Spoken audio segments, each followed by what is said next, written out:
قربانی کس کس شخص پر واجب ہوتی ہے؟ دیکھیں، قربانی کی کچھ شرائط ہوتی ہیں۔ گھر کے جس فرد میں قربانی کے 3 دنوں میں یہ شرائط موجود ہوں گی اس پر قربانی واجب ہوتی ہے۔ قربانی کے دن آپ کو پتہ ہے 10، 11 اور 12 ذوالحجہ، یہ 3 دن جو ہے قربانی کے دن کہلاتے ہیں۔ گھر کے جتنے بھی افراد ہوں ان میں ہمیں ان شرائط کو تلاش کرنا چاہیے۔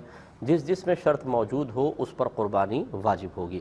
ایسا نہیں ہے کہ ہم اپنی مرضی سے کہ اس سال چلیں ابا جان کر لیتے ہیں، اس سال امی جان کر لیتی ہیں، اس سال ہم نبی کریم صلی اللہ علیہ وسلم کے نام کی قربانی کر لیتے ہیں، اور ہم وجوب نہ دیکھیں کہ کس پر واجب ہے اور کس پر نہیں۔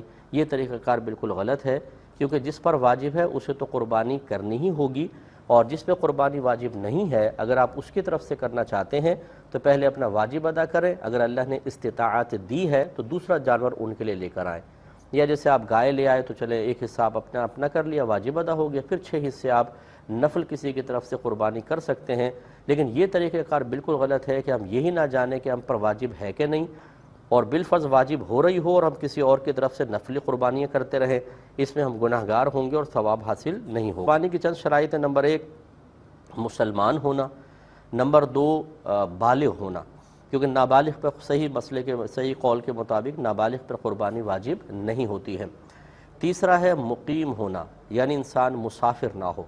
مسافر وہ شخص ہوتا ہے جو شہر کی حدود سے باہر نکل گیا اور ارادہ ہو کم از کم 92 کلومیٹرز دور جانے کا، اور پھر وہ کسی شہر میں پہنچا، فرض کریں جب تک سفر میں رہے گا مسافر ہے، اور کسی شہر میں پہنچا ہو اور 15 دن سے کم ٹھہرنے کی نیت کی ہو تب بھی مسافر رہے گا۔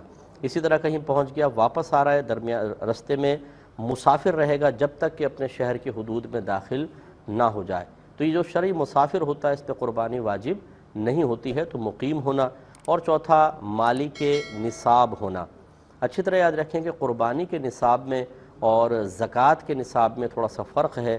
زکوٰۃ کے نصاب میں اگر سونا ہے تو کم از کم 7.5 تولہ سونا، چاندی ہو تو 52.5 تولہ، اگر کیش ہے تو 52.5 تولہ چاندی کے برابر ہونا چاہیے، جس کی مالیت آج کل 40,000 کے قریب ہے، اور مال تجارت اگر ہو تو اس کی مالیت بھی 52.5 تولہ چاندی کے قریب پہنچ جائے۔ اس کے علاوہ جو رہنے کا مکان ہے، جو اضافی مکان جو آپ نے کرائے پہ چڑھائے ہوئے ہیں، ان کی قیمت کا اعتبار نہیں ہوتا، یہ زکوٰۃ ہے۔ لیکن قربانی میں یاد رکھیں کسی بھی قسم کا مال جو آپ کی حاجت ضروریہ سے زائد ہو اور اس کی مالیت 52.5 تولہ چاندی تک پہنچ جائے، اور آپ پہ کوئی اتنا قرضہ وغیرہ بھی نہ ہو کہ اگر اس کو نکالیں تو یہ مالی مقدار ختم ہو جائے، تو سمجھ لیجئے کہ پھر آپ پہ قربانی واجب ہے۔ مثال کے طور پہ کسی کے پاس 2 تولہ سونا ہے، قربانی واجب ہوگی، کیونکہ 2 تولہ سونے کی قیمت یقیناً 52.5 تولہ چاندی سے زیادہ ہے۔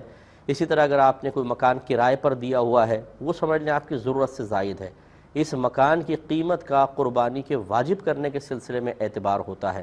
ایسے آپ نے دکان کرائے پر دی ہوئی ہے، آپ کے پاس 3 گاڑیاں ہیں، ایک آپ کے استعمال میں ہے، 2 ہیں، ایک ایسی کھڑی ہوئی ہے، اس کی قیمت کا اعتبار ہوتا ہے۔ حتیٰ کہ فقہاء نے فرمایا کہ اگر آپ کے 6 کمرے ہیں مثال کے طور پر، آپ 4 استعمال کرتے ہیں، 2 ایسی تالا لگا ہوا ان کو یوز نہیں کرتے ہیں، ان کی قیمت کا بھی اعتبار ہوگا، کیونکہ یہ ضرورت سے زائد ہے۔ تو بس اب آپ کے گھر میں آپ تمام جو گھر والے ہیں جو مسلمان ہیں، بالغ ہیں اور مقیم ہیں اور ان کے پاس مال ہے، ہر ایک اپنے اپنے مال کا حساب کرے، تو آپ یہ دیکھیں گے کہ ایک گھر میں شاید ہر سال 1 قربانی ہوتی تھی، لیکن آپ غور کریں گے تو پتہ چلے گا کہ 2 3 4 5 قربانیاں واجب ہو رہی ہیں، اور 1-2 سال سے نہیں، سال ہر سال سے ہم قربانی نہیں کر رہے ہوتے اور گناہ گار ہو رہے ہوتے ہیں۔ قربانی واجب ہے، اور واجب کا ترک گناہ صغیرہ ہے، اور گناہ صغیرہ پر اصرار کرنا اس کو کبیرہ بنا دیتا ہے۔ اس لیے اچھی طریقے سے سب اپنا احتساب کریں اور شرائط کو اپنے اندر تلاش کرنے کی کوشش کریں۔